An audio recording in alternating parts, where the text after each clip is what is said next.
Assalamualaikum warahmatullahi wabarakatuh.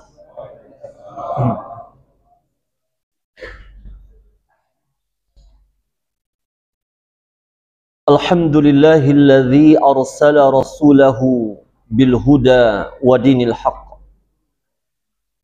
liyudhhirahu 'ala ad-dini kullih wa kafa billahi shahida.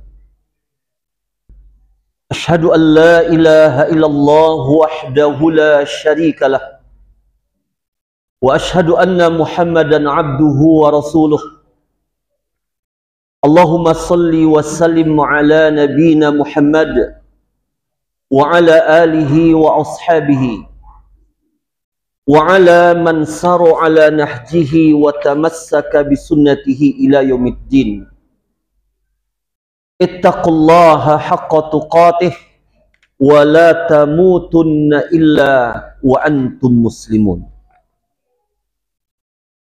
Ma'asyiral muslimin, para ikhwah, Bapak Ibu yang semoga senantiasa dirahmati dan dimuliakan oleh Allah Tabaraka wa Ta'ala. Setelah kita mengimani bahwa beliau sallallahu alaihi wasallam diutus membawa risalah, yaitu membawa syariat Islam, maka berikutnya yang keempat yang diyakini tatkala kita mengucapkan asyhadu anna Muhammadar Rasulullah, bahwa risalah yang beliau bawa adalah risalah yang menggantikan risalah-risalah sebelumnya. Ini risalah yang beliau bawa, syariat yang beliau bawa menggantikan syariat yang sebelumnya, di mana berarti tidak sah bagi seseorang setelah beliau datang membawa syariat, maka tidak sah berpegang dengan syariat sebelumnya. Sebagaimana hadis yang dikeluarkan oleh Imam Muslim dalam sahihnya, Nabi sallallahu alaihi wasallam bersabda, "Walladzi nafsu Muhammadin biyadihi." Demi zat yang jiwa Muhammad di tangannya, la yasma'u bi ahadun min hadhil ummah yahudiyun wala nasraniyun, bahwa tidak ada seorang pun dari umat ini, apakah dia Yahudi ataupun Nasrani, thumma yamutu wa lam yu'min billadzi ursiltu bihi, kemudian dia mati dalam keadaan dia tidak beriman dengan risalah yang aku bawa, illa kana min ashabin nar, melainkan dia pasti menjadi penghuni neraka. Maka siapa yang masih berpegang dengan risalah sebelumnya, walaupun itu risalah Allah Ta'ala juga, walaupun itu risalah Allah Ta'ala juga, Taurat risalah dari sisi Allah, Injil berisi risalah dari sisi Allah, akan tetapi setelah Allah turunkan Al-Quran yang dibawa oleh Nabi Sallallahu Alaihi Wasallam, maka tidak berlaku lagi risalah sebelumnya. Dan tidak boleh seseorang, misalnya dia berkata, saya ingin mendekatkan diri kepada Allah dengan syariat Nabi Musa, maka tidak dibenarkan. Saya ingin mendekatkan diri kepada Allah dengan syariat Nabi Isa, tidak dibenarkan. Bahkan dipastikan dia menjadi penghuni neraka kalau dia masih mengikuti syariat sebelumnya. Karena telah datang Nabi membawa syariat yang menyempurnakan dan menggantikan syariat sebelumnya. Dan itulah al-Islam yang dimaksud dalam Al-Quran. Yang siapa yang mencari selain dari itu, Allah tidak menerimanya. Dan dia di akhirat termasuk orang yang merugi. Dan mencari selain dari Islam memiliki dua makna. Yang pertama, yakni mencari agama selain dari agama Islam, seperti seseorang yang memilih beragama dengan agama Kristen, memilih beragama dengan agama Hindu, Buddha, tidak dia beragama Islam. Ini makna mencari agama selain dari Islam yang pertama. Dan yang kedua, mencari hukum, mencari cara pendekatan diri kepada Allah, mencari amaliyah selain dari yang ada di dalam syariat Nabi SAW. Masuk ke dalam makna firman Allah Ta'ala, wa may yabtaghi ghairal islami dina falan yuqbala minhu wa huwa fil akhirati minal khasirin. Al-Imran 85. Dan ayat ini adalah ayat yang selayaknya kita menghafalnya. Terkandung di dalamnya prinsip yang agung ini. Pertama, siapa yang mencari din selain dari Islam? Yang kedua, Allah tidak akan menerimanya. Berarti tidak diberi pahala. Yang ketiga, dia termasuk orang yang merugi. Dan seperti yang kita katakan tadi, termasuk bentuk mencari din selain Islam, yaitu mencari cara pendekatan diri kepada Allah selain dari cara pendekatan diri, cara ibadah yang diajarkan Nabi SAW. Nabi tidak pernah mengajarkan cara untuk mendekatkan diri kepada Allah dengan zikir Allah, Allah, Allah, Allah, Allah, hu. Tidak ada Nabi mengajarkan seperti itu. Dari mana itu? Dari guru kami, mursyid kami. Berarti dia mencari din selain dari Islam, dan termasuk ke dalam ayat ini. Falai yuqbala minhu. Allah tidak akan menerimanya. Dan dia di akhirat termasuk orang yang merugi. Dan lihat bagaimana seorang yang alim, Al-Hafiz Abul Fida Ismail bin Kathir, dalam tafsirnya yang dikenal dengan tafsir Ibnu Kathir, ketika menafsirkan ayat wa may yabtaghi ghairal islami dina fala yuqbala minhu wa huwa fil akhirati minal khasirin, belum mengatakan man salaka tariqan, siapa yang menempuh sebuah metode siwa ma syara'ahullah, selain dari metode yang Allah syariatkan, fala yuqbala minhu, Allah tidak akan menerimanya, wa huwa fil akhirati minal khasirin, dan dia termasuk orang yang merugi. Liqaulin Nabi sallallahu alaihi wasallam, man amila amalan laisa alaihi amruna fahuwa raddun. Lalu Imam Ibnu Katsir membacakan hadis yang muttafaqun alaih. Siapa yang mengamalkan satu amalan yang tidak kami perintahkan, amalannya tertolak. Imam Ibnu Katsir menjadikan hadis man amila amalan ini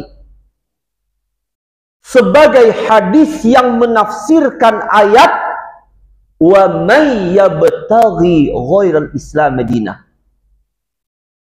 Maka dari sini kita tahu termasuklah bentuk mencari din selain dari Islam, mencari amalan-amalan yang dijadikan pendekatan diri kepada Allah yang Nabi tidak memerintahkan, yang Nabi tidak mencontohkan, termasuk ke dalam makna mencari din selain dari Islam. Maka terkenalah seluruh pelaku bid'ah yang mengamalkan bid'ah yang diada-adakan, yang Allah tidak pernah mensyariatkannya, yang dia jadikan itu bentuk pendekatan diri kepada Allah, maka dia adalah orang yang mencari din selain dari Islam. Allah tidak akan menerimanya.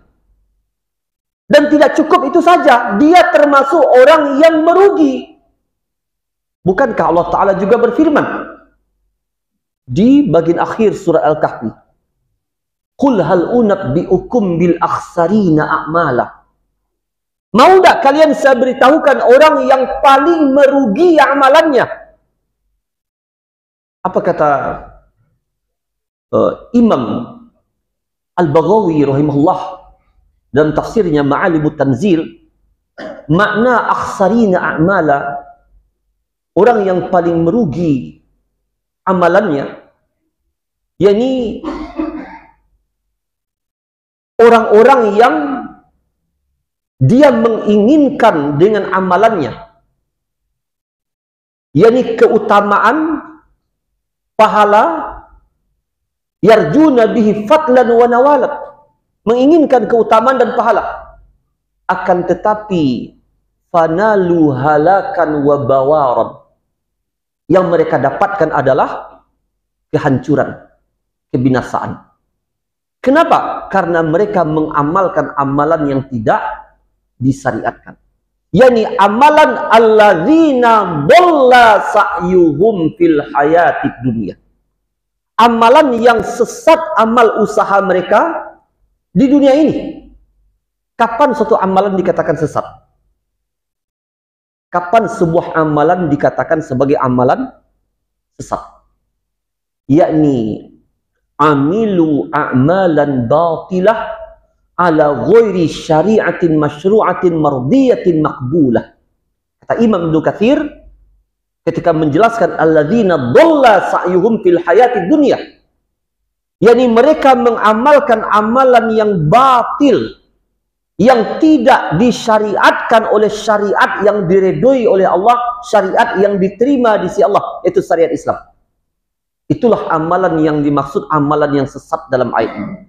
Berarti amalan-amalan bid'ah, maka benar apa yang disabdakan Nabi, kullu bid'atin dhalalah. Pelakunya berada di atas kesesatan dan Allah tidak akan menerimanya. Bagaimanapun Allah tidak akan menerimanya. Dan tidak boleh seseorang berkata, dari mana pula engkau tahu amalan saya tidak terima?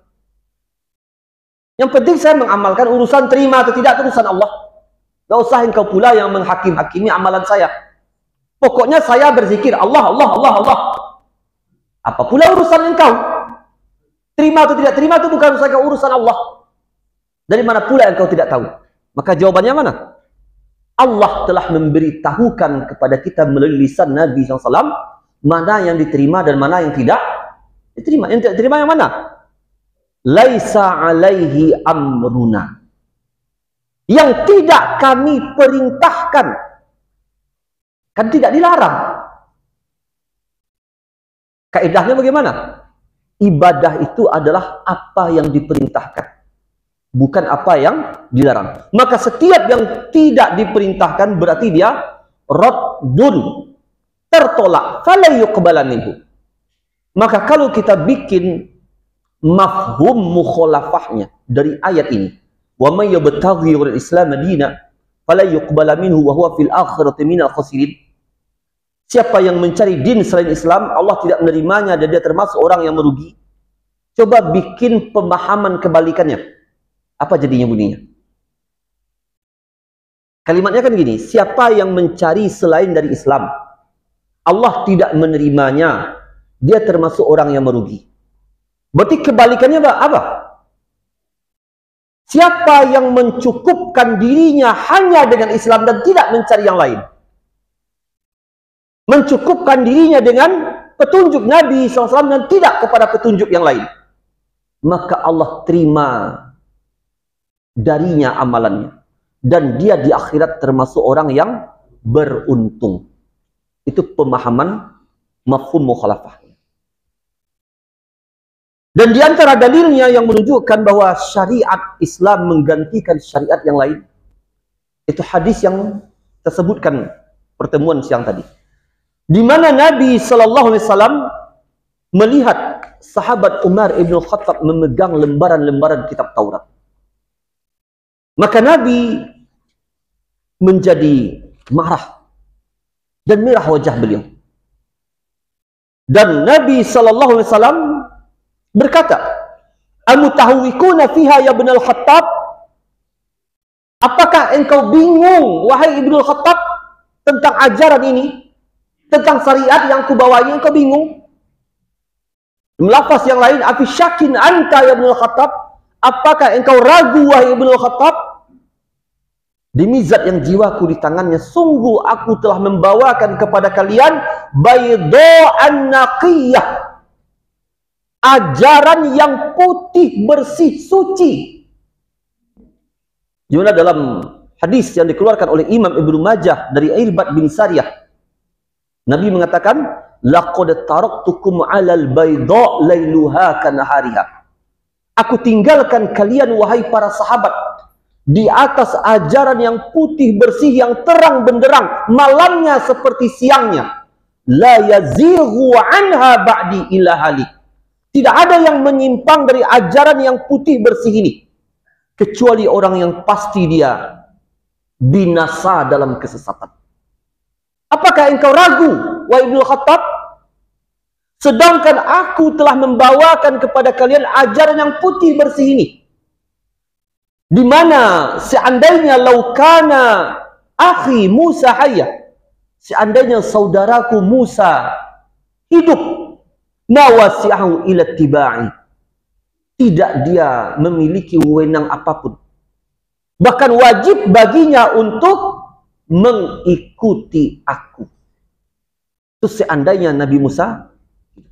Makanya ketika turunnya Nabi Isa alaihissalam di akhir zaman, bukan sebagai Nabi yang membawa risalah atau meneruskan risalah yang pernah beliau bawa, tidak. Tetapi beliau turun adalah sebagai seorang umat Nabi SAW sekaligus sahabatnya. Bukan Nabi yang membawa syariat. Karena keimanan Ahlus Sunnah mengimani turunnya Nabi Isa AS di akhir zaman. Dan Nabi Isa satu-satunya Nabi, seorang Nabi sekaligus seorang sahabat. Apa definisi sahabat? Definisi sahabat, man laqiyan nabiyya sallallahu alaihi wasallam, yang bertemu secara fisik dengan Nabi SAW, tentu di masa hidupnya beliau. Kemudian wa amana bihi, dan beriman dengan beliau. Kemudian mata alal iman, wafat di atas keimanan. Maka jika tiga ini ada pada seseorang, dia adalah seorang sahabat. Bertemu dengan Nabi, kemudian beriman dengan beliau, kemudian meninggal di atas keimanan. Bertemu itu secara fisik, langsung di masa beliau hidup, bukan bertemu dalam mimpi. Maka Nabi Isa alaihissalam bertemu dengan Nabi SAW ketika Mi'raj. Nabi Isa sudah hidup, masih hidup atau sudah meninggal? Masih hidup, dan Nabi juga hidup. Bertemu orang yang hidup dengan orang yang hidup. Dan Nabi Isa alaihissalam beriman dengan risalah yang dibawa Nabi SAW, dan insya Allah Ta'ala juga akan wafat di atas keimanan. Maka Nabi Isa alaihissalam adalah seorang Nabi sekaligus seorang sahabat, yang beliau turun di akhir zaman untuk yakni mengamalkan syariat yang dibawa oleh Nabi Sallallahu Alaihi Wasallam. Kemudian yang kelima, mengimani bahwa beliau Sallallahu Alaihi Wasallam adalah khatamul anbiya, la nabiyya ba'dah, Beliau adalah penutup para nabi dan rasul. Tidak ada lagi nabi setelah beliau. Ketika dikatakan penutup para nabi, maka berarti tidak ada lagi nabi. Tidak sebagaimana keyakinan Ahmadiyah Qadaniyah yang dikafirkan oleh para ulama. Jadi kelompok Ahmadiyah Qadaniyah yang meyakini Mirza Ghulam Ahmad sebagai nabi setelah Nabi SAW, maka telah ada fatwa sudah lama sekali dari Rabithah Alam Al-Islami tentang kafirnya mereka. Karena syahadatnya ini yang batal. Mereka meyakini ada nabi setelah Nabi Muhammad SAW. Walaupun mereka mencoba untuk sedikit ilmiah katanya. Yang dimaksud dalam ayat ini yang tidak ada nabi setelah nabi. Bahwa beliau penutup para nabi. Nabi yang membawa syariat. Tapi kalau nabi secara umum masih ada. Nah, itu kata mereka. Berarti katanya Mirza Ghulam Ahmad lah nabi secara umum, bukan nabi yang membawa syariat. Apapun kilahnya ini batil. Karena ketika dikatakan bahwa beliau adalah khatamul anbiya, maka selesai perkara. Tidak ada lagi nabi setelah Nabi Muhammad sallallahu alaihi wasallam. Dan terputuslah wahyu. Terputuslah wahyu. Tidak lagi turun malaikat Jibril alaihissalam menyampaikan wahyu kepada seorang jua pun setelah Nabi sallallahu alaihi wasallam. Bagaimanapun seseorang berdoa kepada Allah dengan merintih menangis, ya Allah jadikanlah saya seorang nabi ya Allah, tidak akan Allah kabulkan. Karena bertentangan dengan apa yang telah Allah tetapkan. Dan wahyu hanya turun kepada Nabi dan Rasul. Tidak bisa diperoleh wahyu itu dengan cara apapun. Mau dia bertapa di gua 40 hari, 40 malam, tidak akan turun wahyu kepadanya. Karena wahyu hanya diturunkan kepada seorang Nabi. Sedangkan tidak ada lagi Nabi setelah Nabi Muhammad SAW. Dalilnya surat Al-Ahzab ayat 40. Makana Muhammadun aba ahadim mir rijalikum walakin Rasulullah wa khataman nabiyyin. Bukanlah Muhammad itu bapa salah seorang di antara kalian, akan tetapi beliau adalah utusan Allah dan khataman nabiyyin, penutup para nabi. Jadi sekedar mengakui nabi utusan Allah saja belum cukup. Mesti diikuti dengan keyakinan utusan Allah dan penutup para nabi. Karena kelompok Ahmadiyah juga mengakui Nabi sebagai Rasulullah. Tidak dia tolak, betul. Nabi Muhammad itu Rasulullah. Hanya saja yang dia tolak apa? Khatamun Nabiyyin, penutup para nabi. Maka wajib bagi setiap orang yang mengucapkan Asyhadu anna Muhammadar Rasulullah memiliki keyakinan beliau utusan Allah sekaligus penutup para nabi dan rasul. La nabiyya ba'dah. Tidak ada nabi setelah beliau sallallahu alaihi wasallam. Dan hadis yang kita tuliskan di sini hadis muttafaqun alaih, ini juga menjadi dalil yakni tentang beliau adalah penutup para nabi, di mana beliau memberikan perumpamaan antara diri beliau sallallahu alaihi wasallam dengan para nabi seperti seseorang yang membangun sebuah bangunan yang dibaguskan bangunannya, diindahkan, disempurnakan. Tapi ada satu tempat di bangunan itu yang tidak diisi dengan bata. Ada satu yang berlubang. Semua bangunan itu telah sempurna. Bahkan orang berkeliling, mengelilingi bangunan itu dengan penuh takjub dan kekaguman. Alangkah megah dan indahnya bangunan ini. Tapi sayang, ada satu tempat yang bolong, tidak ada batanya. Dan Nabi mengatakan, sayalah bata itu. Dan saya adalah penutup para nabi. Dengan Nabi SAW, sempurnalah bangunan itu. Dan tidak ada lagi tambahan bata berikutnya. Bukankah ketika seseorang menulis kitab, lalu di bagian akhir, tamat, selesai. Tiba-tiba datang selembar kertas, mengklaim, saya bagian dari kitab itu. Maka tidak diterima klaimnya. Meskipun diklepkan ke lembaran itu, tidak diterima. Karena kitab itu telah tamat, telah selesai. Bangunan itu telah sempurna. Satu yang tersisa tadi, yang bolong tadi telah diletakkan di situ, bata. Maka telah sempurna bangunan itu. Tidak ada lagi setelah itu bata-bata yang lain. Dan terakhir, yang termasuk ke dalam makna asyhadu anna Muhammadar Rasulullah, sebagaimana tadi disebutkan oleh Syekh bin Baz, yakni mengimani bahwa beliau sallallahu alaihi wasallam diutus untuk seluruh manusia termasuk jin sekalipun. Manusia dan jin, makhluk yang mukallaf. Bukan hanya untuk satu suku tertentu, bangsa tertentu, tidak. Karena itu, sebagaimana yang kita sebutkan tadi, orang yang mengatakan bahwa syariat Nabi SAW hanya berlaku lokal di Arab saja, kafir, keluar dari Islam, batal keimanannya. Yang mengatakan syariat Nabi SAW temporal, berlaku di masa dahulu saja, tahun 2025 ada yang tidak cocok, kufur dia, batal keimanannya. Karena konsekuensi dari ucapan asyhadu anna Muhammadar Rasulullah, mengimani beliau diutus membawa risalah yang menggantikan risalah sebelumnya, yang diutus kepada seluruh manusia dan jin, yang berlaku risalah itu di zaman apapun, di tempat manapun.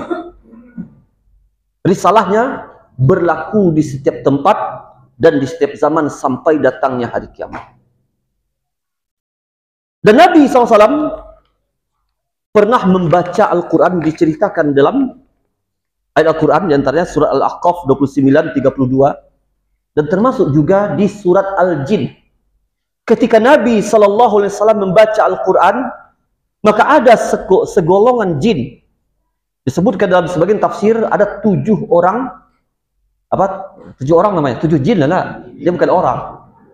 7 jin yang dia adalah tokoh-tokoh dari kaum mereka, mendengarkan Al-Quran yang dibacakan Nabi SAW. Dan Nabi tidak mengetahui ketika itu ada jin yang sedang berdesak-desakan mendengarkan apa yang beliau baca. Ini menunjukkan apa? Nabi tidak tahu yang gaib. Ini ada pula yang pandai melihat jin katanya. Nabi aja sedang baca Al-Quran tidak tahu, sampai Allah turunkan wahyu. Qul uhiya ilayya annahu istama'a nafarun minal jinni faqalu inna sami'na qur'anan ajaba. Katakanlah hai Muhammad, telah diwahyukan kepadaku. Lihat, telah diwahyukan kepadaku. Apa yang diwahyukan? Bahwa ada segolongan jin yang mendengarkan Al-Quran dibacakan, dan mereka takjub lalu berkata, sesungguhnya kami telah mendengarkan Al-Quran yang menakjubkan. Maka Nabi tidak mengetahui perkara yang gaib sampai Allah mewahyukan. Maka golongan jin ini, tatkala Nabi SAW selesai membaca Al-Quran, wallau ila qaumihim mundirin, mereka pun kembali kepada kaumnya, kembali ke kampungnya untuk memberi peringatan kepada kaumnya, mendakwahkan Al-Quran yang baru saja mereka dengar. Dan mereka berkata, ya qaumana inna sami'na kitaban unzila min ba'di Musa musaddiqan lima baina yadayhi yahdi ilal haqqi wa ila tariqin mustaqim. Wahai kaum kami, sesungguhnya kami baru saja mendengarkan sebuah kitab yang diturunkan setelah kitab yang diturunkan kepada Nabi Musa, yang membenarkan kitab sebelumnya, yang menunjuki kepada kebenaran dan menunjuki kepada jalan yang lurus. Kami baru saja mendengarnya. Maka mereka sampaikan itu kepada kaumnya.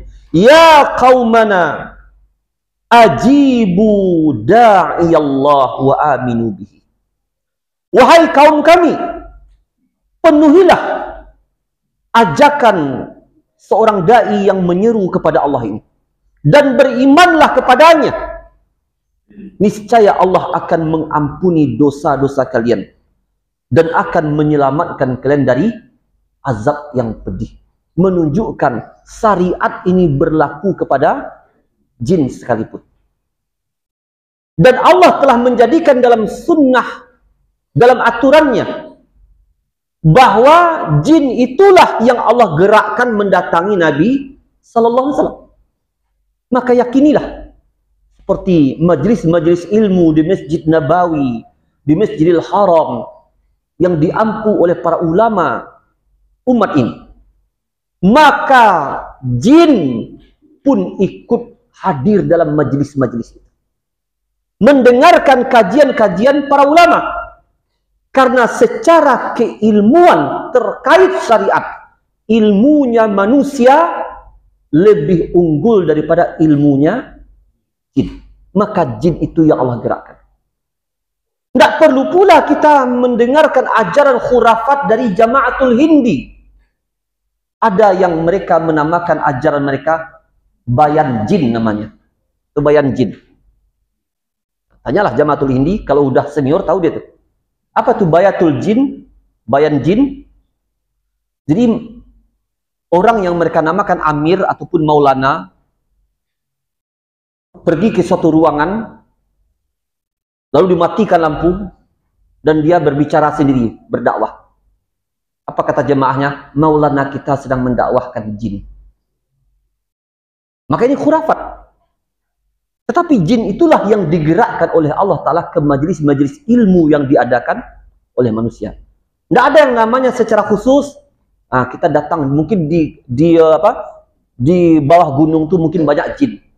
Tidak perlu pula kita datang ke situ. Kita ngomong sendiri, wahai para jin yang mendengarkan perkataan saya, ini disampaikan. Maka tidak perlu seperti itu. Karena Allah telah menjadikan sunnatullahnya. Jin itulah yang datang ke majelis-majelis manusia untuk belajar. Sebagaimana mereka datang kepada Nabi Sallallahu Alaihi Wasallam. Dan ini merupakan ayat dalil yang menunjukkan syariat yang dibawa Nabi SAW mencangkup seluruh manusia dan juga seluruh jin tanpa terkecuali.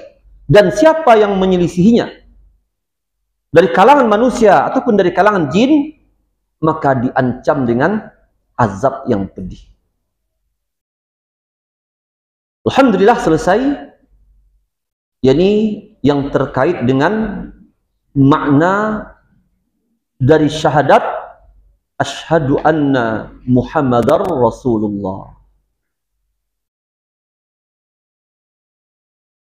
Pembahasan berikutnya terkait dengan konsekuensi asyhadu anna Muhammadar Rasulullah. Ada 4 yang sepertinya kalau melihat waktu itu kita bahas subuh sepertinya. Subuh. Ada 4 konsekuensi syahadat asyhadu anna Muhammadar Rasulullah. Baik, kita cukupkan untuk sesi ini dan kita buka sesi soal jawab. Silakan jika ada di antara ikhwah yang akan memberikan pertanyaan, kita persilahkan.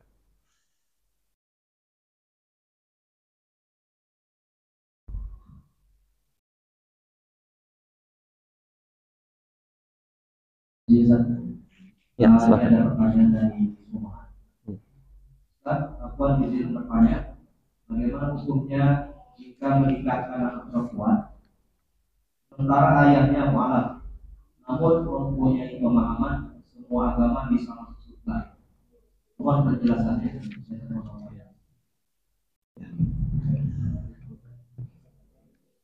Berarti terkait dengan bolehkah menjadikan dia sebagai wali. Bahwa syarat dari wali itu dalam nikah, dia adalah seorang yang beragama Islam, yang adil, yakni agamanya diketahui bahwa dia adalah orang yang bagus agamanya, yang selamat dia dari segala macam bentuk kekufuran dan kesyirikan. Makanya jika wali itu meninggalkan sholat, bahkan secara total, meskipun itu bapak kandungnya secara nasab, tapi karena dia meninggalkan sholat, maka jangan jadikan dia wali. Karena orang yang meninggalkan sholat terancam kufur, keluar dari Islam. berdasarkan dalil-dalil dari Al-Quran dan As-Sunnah. Berarti seluruh perkara yang menyebabkan seseorang jatuh dalam kekufuran, dan itu ada pada wali itu, maka tidak dijadikan dia wali dalam nikah. Seperti apa? Pluralisme, wahdatul adyan, meyakini semua agama sama-sama masuk ke dalam surga. Dan yang telah kita pelajari tadi, ini adalah akidah yang jika diyakini oleh seseorang, keluar dia dari Islam. Karena berarti dia telah menolak dan mendustakan firman Allah Ta'ala. Inna dina indallahil Islam. Agama yang diterima di sisi Allah hanyalah Islam. Sedangkan dia mengatakan yang lain juga diterima. Berarti dia menentang firman Allah. Maka jatuh dia dalam pemahaman kufur. Dan kalau seperti itu, maka tidak dijadikan dia wali di dalam nikah. Termasuk kalau dia meyakini wahdatul wujud. Bahkan tidak dia dijadikan imam dalam solat. Termasuk yang tidak boleh dijadikan imam dalam solat kalau kita mengetahui seseorang itu memiliki keyakinan kufur. Walaupun dia orang yang rutin solatnya, tapi kita ketahui keluar dari lisannya dia memiliki akidah kufur, akidah batil, maka tidak dijadikan dia imam dalam solat. Di antara fatwa Syekh bin Baz rahimahullah, tidak boleh menjadikan seseorang imam di mana orang itu mengingkari istiwanya Allah di atas arasnya. Seperti dia berkeyakinan Allah itu di mana-mana, maka tidak boleh dia dijadikan imam.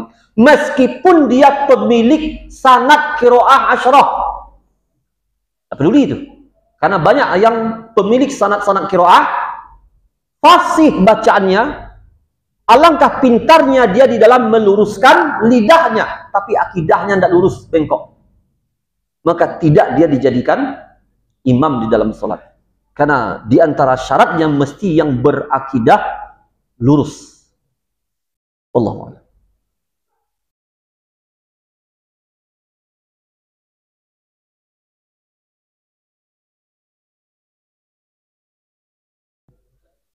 Ya, silakan. Assalamualaikum warahmatullahi wabarakatuh.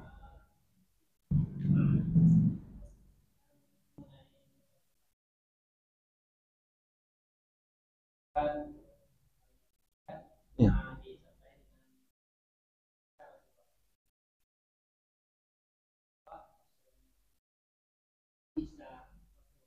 Ya. Ya. Ya. Ya. Ya. Kalau terkait dengan syarat masuknya seseorang ke dalam dinil Islam, maka tentu mempersaksikan kerasulan Nabi SAW sebagaimana makna yang 6 yang telah kita sebutkan. Walaupun dalam sebagian hadis memang dikatakan siapa yang mempersaksikan Muhammad Rasulullah Isa adalah hambanya, ruhnya. Musa adalah kalimullah. Itu juga benar, tetapi lebih dimaksudkan ini kepada akidah. Bahwa seorang muslim keyakinannya terhadap Nabi SAW dan juga terhadap Nabi Isa, Nabi Musa AS adalah keyakinan yang benar sebagaimana yang dikehendaki dalam Islam. Keyakinan kita terhadap Nabi Isa bagaimana?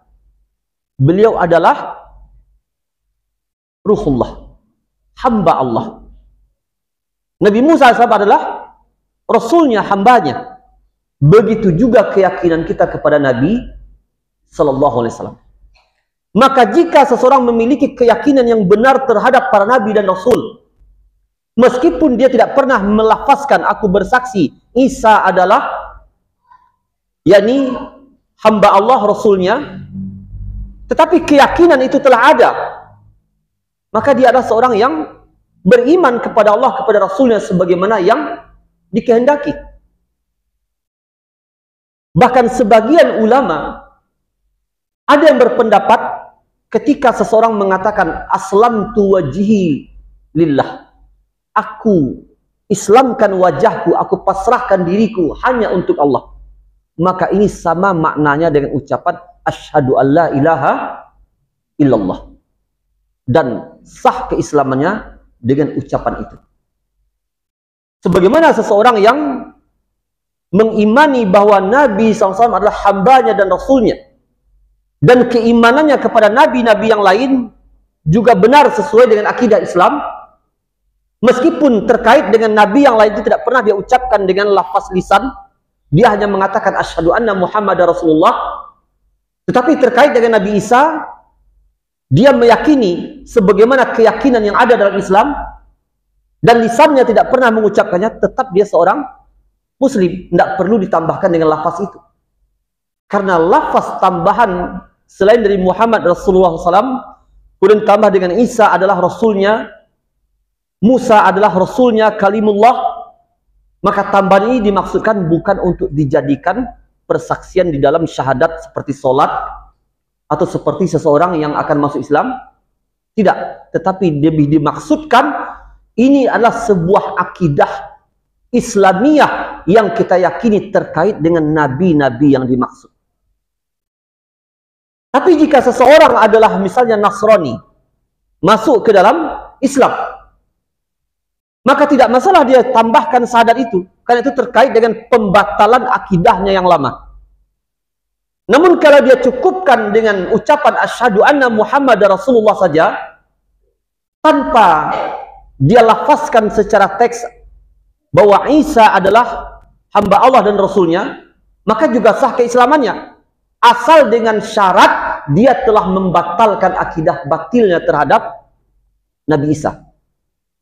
Namun yang wajib secara lafaz itu adalah asyhadu alla ilaha illallah, asyhadu anna Muhammadar Rasulullah. Ini yang wajib secara lafaz.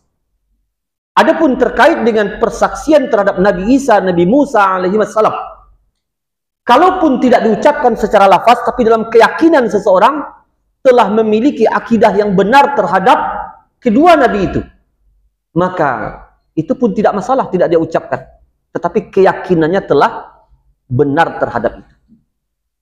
Jadi siapa saja yang mengucapkan asyhadu alla ilaha illallah, asyhadu anna Muhammadar Rasulullah, dan lurus akidahnya terkait dengan nabi dan rasul yang lain, tidak dia mengatakan seperti perkataan Yahudi, Uzair anak Allah, tidak dia meyakini seperti perkataan Nasrani, Isa bin Maryam adalah anak Allah, dia tidak meyakini itu, maka syahadatnya bermanfaat baginya, menyelamatkan dia dari neraka dan menjadi sebab yang memasukkan dia ke dalam surga.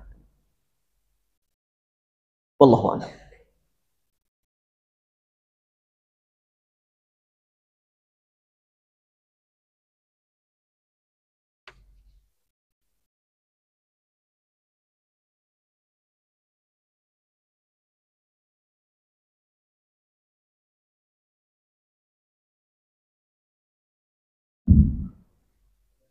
Untuk jemaah masih ada yang ditanyakan? Silakan.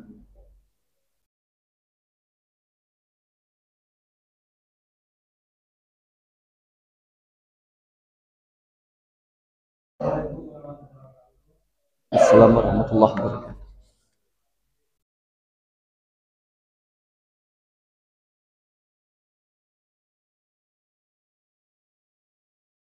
Yang akhir itu Allah Ta'ala Ibrahim.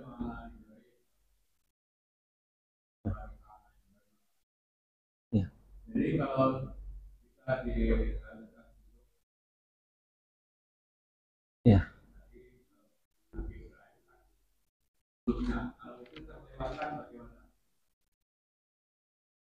Kalau terlewatkan, Ibrahim, ya. kalau misalnya Muhammad, Ya.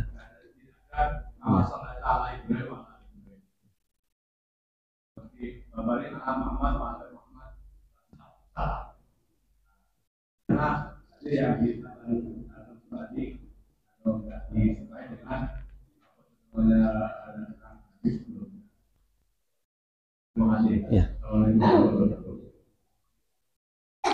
Ya.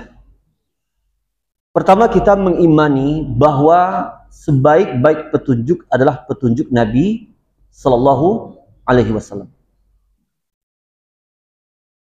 Dan terkait dengan solawat yang dijadikan dia sebagai ibadah untuk mendekatkan diri kepada Allah, maka mestilah solawat itu sesuai dengan apa yang diajarkan oleh Nabi Sallallahu Alaihi Wasallam. Dan Allah Subhanahu Wa Taala ketika menurunkan ayat Innallahu malaikatahu yusholluna 'alan nabi, wahai orang-orang yang beriman, sesungguhnya Allah dan malaikat yang bersalawat kepada Nabi, ya ayyuhalladzina amanu shallu 'alaihi wa sallimu taslima, wahai orang-orang yang beriman, berselawatlah kepada Nabi dengan selawat dan salam yang sempurna. Ketika ayat ini turun, dan perintah itu kepada siapa yang dimaksud orang yang beriman? Nabi, itu para sahabat Nabi Sallallahu Alaihi Wasallam. Mereka lah yang diperintah, ya ayyuhalladzina amanu sallu alaihi wa sallimu taslima. Tetapi para sahabat tidak membuat selawat-selawat bikinan. Ini pendapat akal mereka. Bahkan mereka berkata kepada Nabi Sallallahu Alaihi Wasallam, ya Rasulullah, qad na'lamu assalamu alaikum. Ya Rasulullah, kami telah tahu ucapan salam kepada engkau. Itu assalamu alayka ayuhan Nabi. Kaifa nusalli alaik. Bagaimana ucapan selawat kepada engkau? Lalu Nabi mengajarkan, ucapkanlah Allahumma salli ala Muhammad wa ala ali Muhammad kama sallaita ala Ibrahim wa ala ali Ibrahim innaka Hamidum Majid. Allah barik ala Muhammad wa ala ali Muhammad kama barakta ala Ibrahim wa ala ali Ibrahim innaka Hamidum Majid. Maka beginilah Nabi mengajarkan salawat di antara lafaz yang sesuai dengan sunnah sebagaimana yang disebutkan tadi. Maka tentu yakni sesuai dengan sunnah di dalam lafaz salawat yang kita sebutkan, apalagi dia adalah sebuah ibadah, sedangkan di antara aturan ibadah itu adalah kita beribadah kepada Allah Ta'ala dengan lafaz-lafaz ibadah yang datang dari Nabi Sallallahu Alaihi Wasallam. Dan ketika seseorang beribadah dengan lafaz yang tidak datang dari Nabi, maka khawatir ada yang kurang dalam lafaz itu, atau ada yang salah dalam lafaz tersebut. Sedangkan seorang muslim, sebagaimana para sahabat, seandainya mereka disuruh membuat lafaz selawat, maka mereka tidak kalah pintar dari pembuat lafaz selawat Badar. Selawat apa lagi? Nariyah dan seterusnya. Selawat Munjiat. Selawat Al-Kubra menurut istilah mereka. Bukan sahabat tidak mampu kalau masalah karang mengarang, tetapi mereka memahami ini ibadah. Lalu mereka pun bertanya kepada Nabi SAW, kaifa nusalli alaik. Disebutkan hal ini di dalam Sahih Al-Bukhari. Bagaimana kami berselawat kepada engkau? Maka tentu sebagai umat Nabi SAW yang mencintai petunjuk beliau, yang meyakini petunjuk beliau, berusahalah hendaknya kita agar ketika kita membaca selawat adalah selawat yang memang sesuai dengan lafaz yang diajarkan oleh Nabi Sallallahu Alaihi Wasallam. Atau secara umum, Pak. Kalau Nabi mengatakan dalam keumuman lafaz-lafaz selawat yang beliau ajarkan, ada wa ala ali Ibrahim kama shallaita ala Ibrahim wa ala ali Ibrahim, maka juga harus seperti itu. Karena lafaz ibadah jangan dikurangi dan jangan pula ditambah. Sehingga pendapat yang benar tidak boleh menambah kata Sayyidina di dalam lafaz ibadah. Tidak perlu pakai akal di sini. Karena orang-orang yang menggunakan akal, maka mereka menambahkan alangkah baiknya, kata mereka, kalau kita berselawat dalam tasyahud mengatakan Allahumma sholli ala Sayyidina Muhammad. Karena tambahan Sayyidina lebih mengagungkan Nabi Sallallahu Alaihi Wasallam. Itu menurut akal mereka. Mereka kira para sahabat tidak tahu cara mengagungkan Nabi. Mereka kira para sahabat tidak paham. Kalaulah Nabi mengajarkan dengan lafaz Allahumma sholli ala Muhammad wa ala ali Muhammad, itu bacalah seperti itu. beliau ajarkan kepada para sahabat. Kenapa tidak terfikir oleh seorang sahabat pun yang bertanya, ya Rasulullah, bagaimana kalau kami tambahkan sedina? Kenapa tidak terfikir seorang pun? Kalaulah itu kebaikan, laukana khairan, la sabaquna ilaih. Mereka yang dahulu memikirkannya. Jangan pula kita hari ini merasa lebih intelek, lebih cerdas daripada para sahabat. Tahu yang terbaik. Bahkan Nabi SAW seandainya tahulah itu lafaz yang baik, tentulah Nabi juga mengajarkan Sayyidina. Namun kapan dibolehkan mengatakan Sayyidina Muhammad dalam lafaz salawat? Bukan dalam konteks ibadah. Makanya para ulama seperti Imam Ibnu Hajar dan yang lainnya dalam muqaddimah kitab mereka memakai kata Sayyidina. Boleh dalam misalnya pidato muqaddimahnya pakai Sayyidina. Tetapi lafaz ibadah tidak. Lafaz ibadah tauqifiyah. Lafaz ibadah tauqifiyah. Nah, siapa yang hafal doa yang enggak panjang ketika akan tidur? Allahumma inni aslamtu nafsi ilaik, wa wajjahtu wajhi ilaik, wa fawattu amri ilaik, wa alja'tu zuhri ilaik, raghbatan wa rahbatan ilaik, la malja'a wa la manja ilaika illa ilaik, amantu bi kitabika alladhi anzalta wa bi nabiyyika alladhi arsalta wa bi nabi. Ketika itu sahabat ada yang mengubah nabi itu dengan rasul, wa bi rasul arsalta, dan beriman dengan rasul yang engkau utus. Maka Nabi tegur, bukan, tapi wa bi nabika, bukan wa bi rasulika. Maka dari sini para ulama termasuk Ibnu Hajar yang mensyarah hadis ini, kan hadis dalam Sahih Bukhari, bahwa lafaz ibadah itu tauqifiyah. Kalau kita pakai akal, apalah bedanya? Aku beriman dengan Nabi engkau, aku beriman dengan Rasul engkau. Kan ada terlalu beda itu. Kenapa tidak boleh dikatakan amantu bi rasulika allazi arsalta? Aku beriman dengan Rasul engkau yang engkau utus. Tapi ternyata ketika sahabat itu mengubah lafaz Nabi dengan Rasul, maka Nabi melarang. Bukan, akan tetapi binabiyyikal ladzi arsalta, dengan Nabi yang engkau utus. Menunjukkan bahwa ibadah memiliki lafaz yang ditentukan oleh syariat yang tidak boleh kita ubah. Begitu juga dengan selawat yang dimaksudkan untuk ibadah seperti di dalam sholat. Allahu a'lam.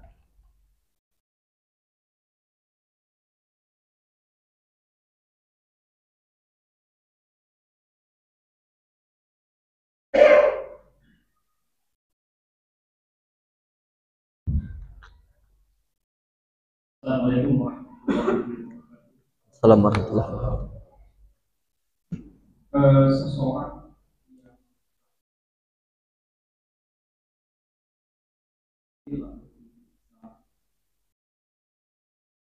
itu membatalkan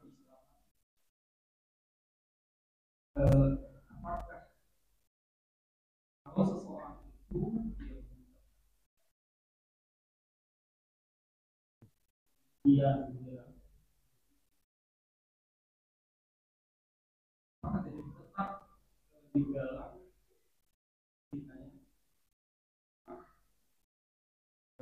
batal. Ya. Assalamualaikum. Dalam pelajaran akidah Ahlussunnah, bahwa yang mengeluarkan dari Islam itu yang mana? Syirkul akbar, syirik besar. Adapun syirik kecil tidak dia mengeluarkan dari Islam. Maka yang mengeluarkan dari Islam hanyalah yang kategori syirkul akbar, syirik besar. Dan ketika seseorang secara sah dan meyakinkan jatuh ke dalam syirik besar, berarti jatuh ke dalam salah satu di antara pembatal keislaman, dan dia ingin bertaubat kepada Allah, yakni dia rujuk dari perbuatan, keyakinan ataupun ucapan yang membatalkan keislaman tadi. Dia rujuk kepada kebenaran. Maka diharuskan kembali dia mendatangkan syahadat yang telah batal tadi.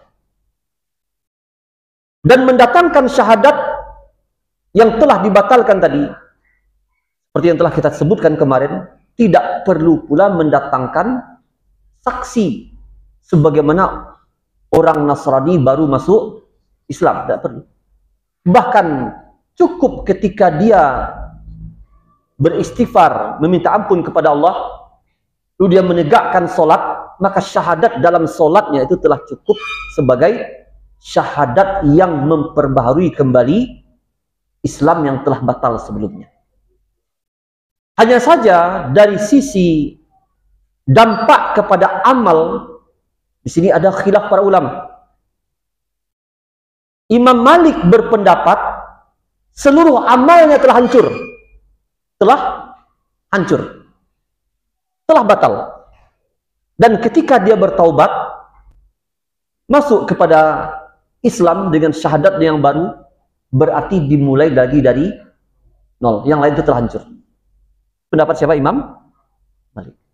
Akan tetapi pendapat yang rojih, yang kuat, apa yang disebutkan oleh Imam Syafi'i rahimahullah, bahwa seseorang yang batal keislamannya selagi dia belum mati, Allah masih belum menghancurkan amalannya. Karena boleh jadi sebelum dia meninggal, dia diberi hidayah untuk bertaubat dari kekufurannya. Kalau dia kembali kepada akidah yang sahih, kembali kepada Islam, Allah kembalikan pula seluruh amalan, pahala amalannya. Yaitu yang dia lakukan sebelum masa dia membatalkan keislamannya. Tapi kalau dia tidak bertaubat dan mati di atas akidah kufur tadi, barulah dikatakan hapus seluruh amalannya. Maka ini pendapat yang kuat dan pendapat yang dipegang oleh umumnya ulama, bahwa hapusnya pahala amalan dengan syarat pelaku kekufuran itu mati di atas kekufuran. Bukan saat dia melakukan kekufuran langsung hapus, tidak. Baru hapus kapan? Kalau dia mati di atas kekufuran. Artinya, kalau dia beribadah kepada Allah selama 30 tahun, di tahun ke-31 dia membatalkan keislamannya. Selama 20 tahun dia dalam kekufuran. Tapi di detik-detik sebelum dia meninggal, dia kembali kepada Islam. Maka Allah kembalikan seluruh pahala amalannya. Tidak Allah batalkan. Wallahu a'lam. Ya, Pak.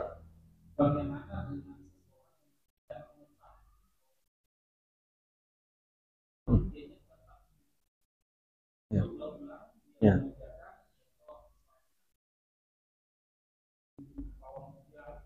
Ya.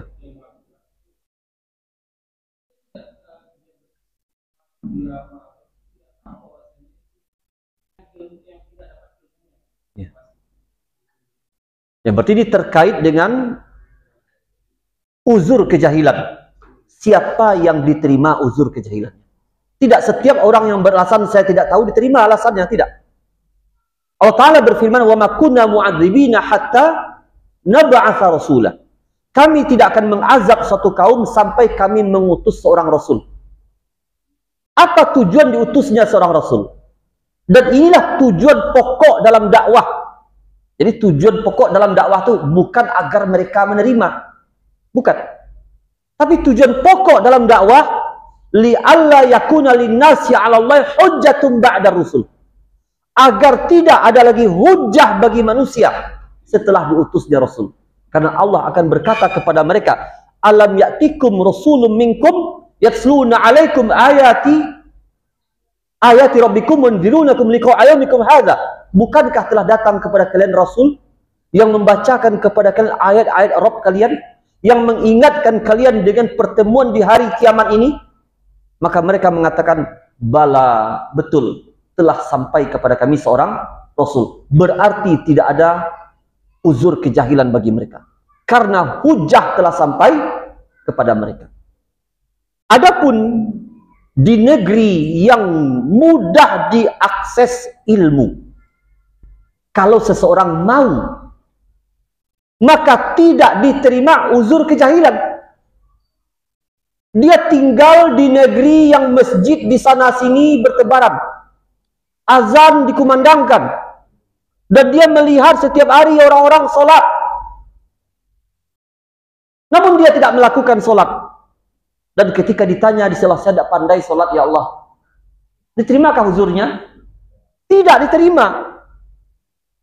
Dia yang tidak mau belajar, ini yang dinamakan dengan al-i'rad an dinillahi ta'ala, la yata'allamuhu wa la ya'malu bihi. Pembatal keislaman yang ke-10.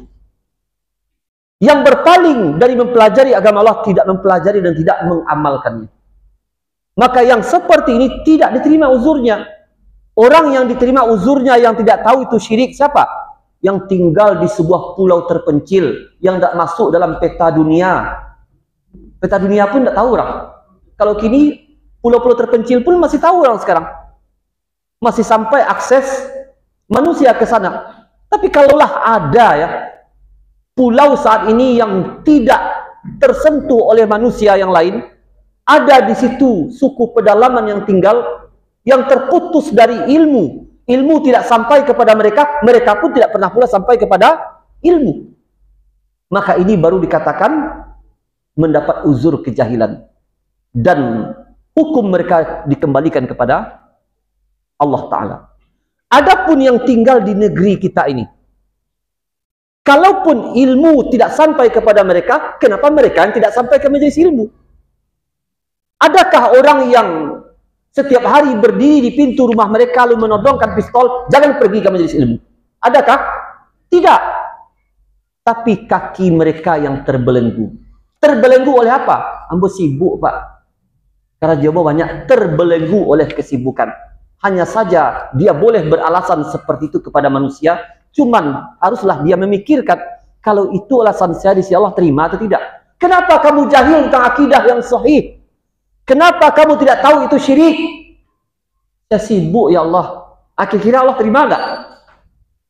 Kalau di dunia saja dia tahu Allah tidak menerima hujah itu, maka hendaklah segera dia berbenah.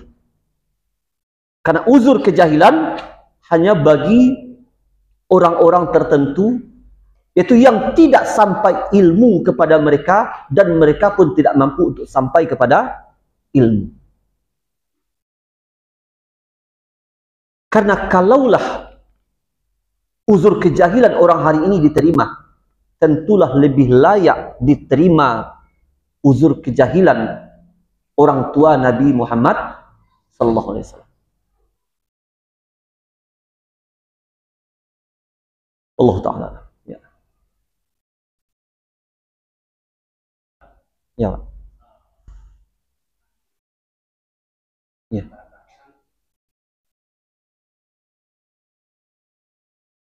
Ya. Ya.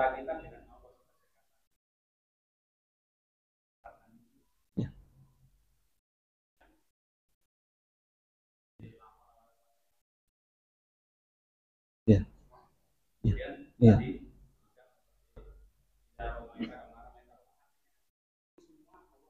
Ya.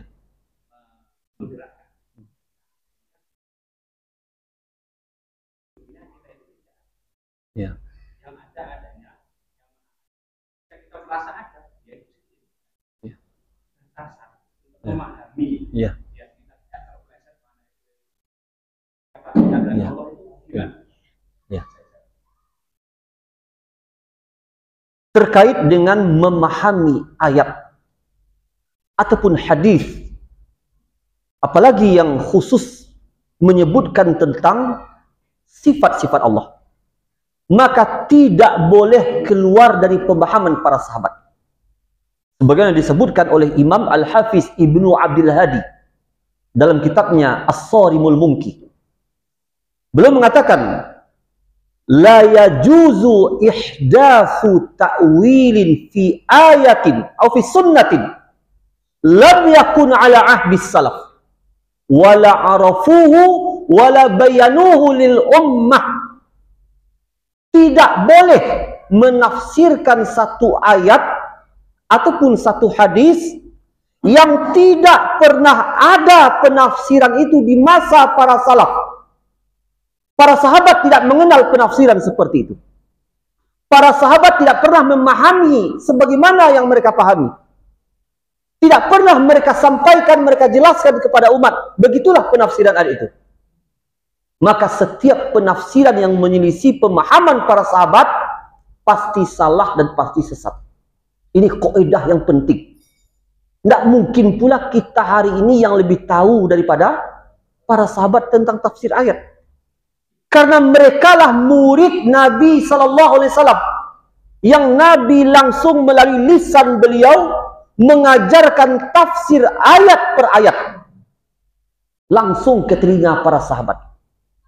Lalu kita yang lebih tahu tentang Al-Quran daripada para sahabat? Tidak mungkin. Mestilah mereka yang lebih alim daripada kita. Namun anehnya, ada orang yang mencoba untuk menafsirkan yang berbeda dengan penafsiran para sahabat. Bahkan salah seorang ikhwah kita di Batu Sangkar pernah berkata kepada kita, dia akan membuat tesis. Karena jurusannya bagian tafsir. Tetapi dosennya mensyaratkan, itu yang dia bingung. Dosennya mensyaratkan bahwa tesis yang dia bikin itu dalam menafsirkan ayat mestilah tafsir yang tidak pernah ada dalam kitab-kitab tafsir klasik. Nah, gimana caranya itu? Kalau ada, tidak lulus tesisnya. Tidak lulus. Mesti dia bikin tesis tentang tafsir ayat yang tidak pernah ada. Berarti dari mana diambil? Dari sini lagi. Ya. Dari wahyu iblis. Wa inna syaitan la yuhuna ila awliyaihim. Karena syaitan mewahyukan kepada teman-temannya. Maka tidak boleh menafsirkan ayat yang menyelisih pemahaman para sahabat. Dan kelompok batiniyah sufiyah cenderung dia menafsirkan ayat sesuai dengan akidah batin mereka. Misalnya, firman Allah tabaraka wa ta'ala, wa nahnu aqrabu ilaihi min hablil warid. Kami lebih dekat kepada manusia itu daripada urat lehernya. Wa huwa ma'akum aynama kuntum, dan dia bersama kalian dimanapun kalian berada. Maka disinilah perlunya kita belajar akidah versi Ahlus Sunnah sesuai dengan pemahaman para sahabat. Bagaimana para sahabat memahami kedekatan Allah, kebersamaan Allah bersama hambanya. Kan dikatakan, Innallaha ma'as sabirin. Allah bersama orang-orang yang sabar. Apa makna kedekatan Allah dan kebersamaan Allah? Mungkinkah yang dimaksud kedekatan Allah itu kedekatan zat? Kalaulah kedekatan zat, gimana? Ayat dalam Al-Quran yang Nabi Musa berkata kepada Allah, perlihatkanlah kepadaku zatmu. Doa Allah Ta'ala menjawab, lan taroni, engkau tidak akan bisa melihat aku. Tapi lihatlah gunung itu. Jika gunung itu tetap di tempatnya, engkau akan bisa melihat aku. Lalu tatkala Allah singkap satu nur dari nur hijabnya, maka hancurlah gunung itu dan pingsanlah Nabi Musa alaihissalam. Gunung saja hancur, belum lagi zat Allah. Disingkap tabir hijabnya saja yang berlapis-lapis satu saja, baru hancur gunung itu. Jadi baru saja ditampakkan sedikit saja nur hijabnya, hancur gunung. Lalu bagaimana kalau dikatakan Allah di sini hancur berantakan nih? Tidak tersisa dari alam ini. Seandainya nur hijab Allah itu diangkat, dia akan membakar dan akan menghancurkan segala sesuatu. Tidak mungkin di dunia ini bisa melihat Allah tabaraka wa ta'ala. Maka kedekatan Allah dengan makhluknya, kebersamaan Allah dengan makhluknya dipahami dengan pemahaman para sahabat. Karena kelompok sufi suka memenggal-menggal ayat. Coba perhatikan ayat wa nahnu aqrabu ilaihi min hablil warid. Kami lebih dekat kepadanya dari urat lehernya. Ayat itu dimulai dengan apa? Coba kita baca seutuhnya. Bukan dengan memenggal. Laqad khalaqnal insan. Kamilah yang telah menciptakan manusia. Wa na'lamu ma tuwaswisu bihi nafsuhu. Dan kami mengetahui apa yang dibisikkan oleh jiwanya. Dan kami lebih dekat kepadanya dari urat lehernya. Berarti apa?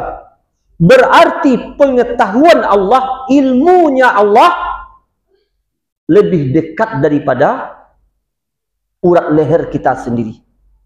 Sampai-sampai Allah mengetahui apa yang dibisikkan di dalam jiwa. Karena ilmu Allah lebih dekat kepada kita daripada urat leher kita sendiri. Bukan zat Allah, tetapi adalah ilmunya Allah. Begitu pula ayat wa huwa ma'akum aynama kuntum. Nah, coba baca secara utuh surat Al-Hadid ini. Yang menyebutkan dan dia bersama kalian dimanapun kalian berada. Awal ayat mengatakan summastawa 'alal arsy. Dan dia beristiwa di atas arsy. Setelah Allah menciptakan langit dan bumi, selama 6 masa lalu kemudian Allah beristiwa di atas arsy. Lalu lanjutkan. Allah berbicara sesuatu tentang ilmunya. Allah mengetahui apa yang masuk ke bumi, apa yang naik ke langit. Allah katakan, dan dia bersama kalian dimanapun kalian berada, wa huwa bikulli syai'in alim. Dan Allah maha mengetahui segala sesuatu. Menunjukkan apa? Ilmunya Allah bersama kalian dimanapun kalian berada. Bukan zat Allah. Begitulah Ahlus Sunnah memahami tentang kedekatan Allah, tentang kebersamaan Allah. Bukan zatnya. Zatnya di mana? Tinggi, jauh, terpisah dari makhluknya. Tidak. Bersatu dengan makhluk, tidak. Tetapi terpisah dari makhluk. Di atas arasnya yang agung. Dan tidak perlu kita bayangkan bagaimana hakikat istiwanya Allah di atas aras. Tetapi yang jelas, Allah dengan makhluknya terpisah, tidak bersatu. Karena terkait dengan di mana Allah tidak akan lepas dari salah satu di antara tiga. Yang pertama, Allah dalam makhluk. Mungkin tidak itu? Kalau Allah dalam makhluk tentu mana Allah Akbar? Berarti kemungkinan yang pertama batil. Kalau dikatakan Allah dalam makhluk. Kemungkinan yang kedua, makhluk di dalam Allah. Mungkinkah itu? Kalau dikatakan makhluk di dalam zat Allah, lalu bagaimana anjing, babi, kotoran, dan segala macamnya? Nah, mungkin kita katakan seperti itu kufur. Kalau kita katakan makhluk yang di dalam zat Allah. Maka tidak tersisa kecuali yang ketiga. Allah terpisah dari makhluknya. Ba'inun an khalqih. Terpisah dari makhluknya. Allah tinggi di atas arasnya. Dan ilmunya meliputi segala sesuatu. Tapi zatnya tinggi di atas arasnya. Tidak ada lagi pilihan yang keempat. Hanya ada 3 kemungkinan. Dan yang 2 batil dan yang satulah yang benar. Kira-kira bisa dipahami, Pak? Ya. Iya. Iya. Iya. Iya. Ketika kita menemukan ayat ya, ataupun hadis seperti hadis tentang wali Allah yang disebutkan dalam Sahih Bukhari. Man adali waliyan, siapa yang memusuhi waliku, fa'adzantuhu bil haq, yakni aku maklumatkan perang atasnya. Kemudian Allah menyebutkan dalam hadis qudsi ini bahwa senantiasa seorang hamba melakukan amalan-amalan nafilah sampai Allah mencintainya. Dan jika Allah telah mencintainya, maka kata Allah, jadilah aku tangan yang dengannya dia memukul. Jadilah aku kaki yang dengannya dia melangkah. Disinilah salah fahamnya kelompok batiniyah.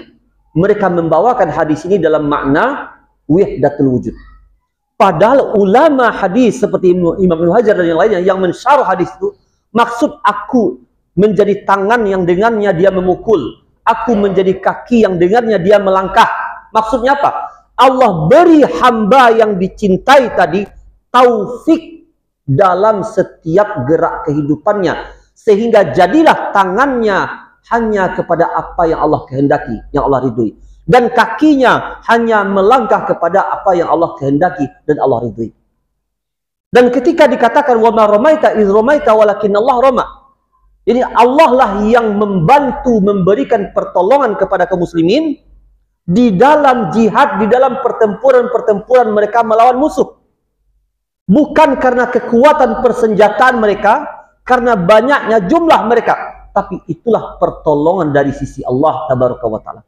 Jadi kemenangan itu bukan karena kehebatan kita, tapi kemenangan itu karena Allah menolong kita. La haula wala quwata illa billah.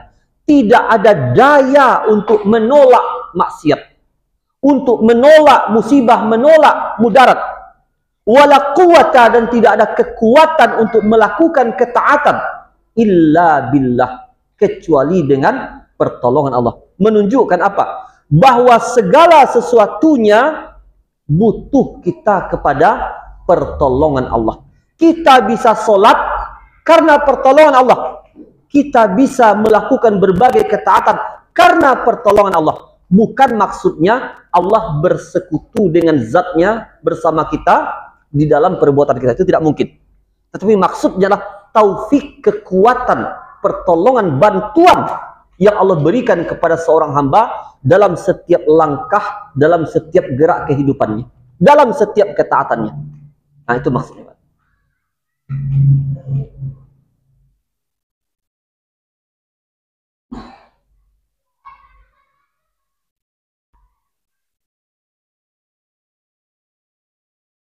La haula wala quwata illa billah itu adalah kalimat isti'anah, bukan kalimat istirja, karena sebagian kaum muslimin salah dalam penggunaan. Ketika ada sesuatu yang dianggap musibah, la haula wala quwata illa billah, salah paham dia. La haula wala quwata illa billah itu bukan kalimat istirja, tidak sama dengan innalillahi wa inna ilaihi raji'un, tetapi adalah kalimat isti'anah yang di dalamnya terkandung pengakuan kelembahan kita sebagai makhluk, sebagai hamba, dan butuhnya kita dengan kekuatan dan bantuan dari Allah untuk menolak mudarat, menolak maksiat, dan untuk mewujudkan kebaikan dan ketaatan. Cukup? Ya. Wassallallahu ala nabiyina Muhammad wa ala alihi wa sahbihi wa sallam. Subhanakallahumma wa bihamdika asyhadu an la ilaha illa anta astaghfiruka wa atubu ilaik. Assalamualaikum warahmatullahi wabarakatuh.